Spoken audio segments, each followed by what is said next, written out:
सध्या सगळीकडे एकाच विषयावरच्या चर्चेने रान उठले आहे.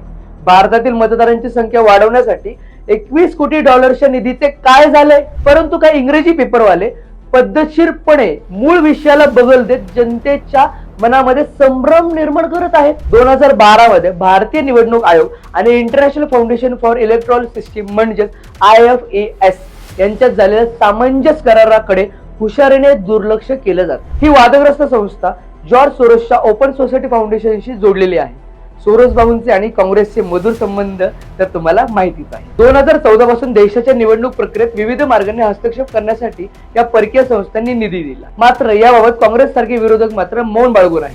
या निधीशी संबंधित माहिती पूर्वी या संस्थांच्या वेबसाईटवर उपलब्ध होती, परंतु आता ही वेबसाईट बंद करण्यात आली आहे. काँग्रेस सरकारने देशविरोधी काम करणाऱ्या अशा शक्तींना भारतात घुसखोरी करायला रान मोकळे सोडले होते. हे सत्य आता फार काळ लपून राहणार नाही, म्हणूनच विरोधक बोंब मारत आहेत.